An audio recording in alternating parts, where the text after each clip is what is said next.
लडियाल आज़ाद कश्मीर से तल्लुक़ रखने वाले इमरान कियानी एडवोकेट जो गुज़श्ता रात बैरिया टाउन में बरसाती नाले में बह गए थे, उनकी तलाश के लिए बैरिया इंतजामिया, जिम्मेदारान और पुलिस की अदम तावन पर रावलपिंडी बार एसोसिएशन के वकला और इमरान कियानी एडवोकेट के अजीज वकारा सरापा एहतजाज बने हुए हैं। इस मौका पर रावलपिंडी बार एसोसिएशन के वकला रहनुमाओं का कहना था, बरसाती जो ड्रेन है बैरिया ने बनाया है उसमें वो नीचे उतरे, गाड़ी उनकी बंद हो गई और जिसके नतीजे में उस नाले में वो बह गए।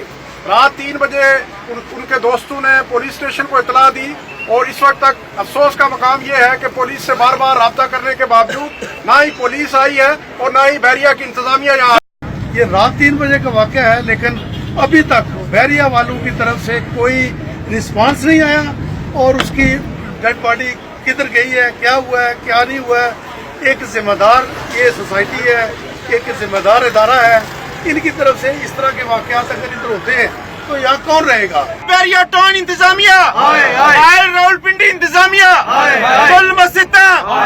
इमरान कियानी के कातलों जवाब दो। उन्होंने कहा कि यहाँ पर इंसानी जान की कोई परवाह नहीं, अगर इंतजामिया ने तावन न किया तो वकला भरपूर एहतजाज करेंगे। के न्यूज़ रावलपिंडी। आपने हमारा YouTube चैनल सब्सक्राइब नहीं किया तो सामने स्क्रीन पर सब्सक्राइब का बटन नजर आ, उस पर क्लिक कीजिए, उसे सब्सक्राइब कीजिए और साथ ही साथ बेल आइकन का बटन प्रेस कीजिए ताकि हमारी न्यू आने वाली वीडियो का नोटिफिकेशन आपको मिलता रहे।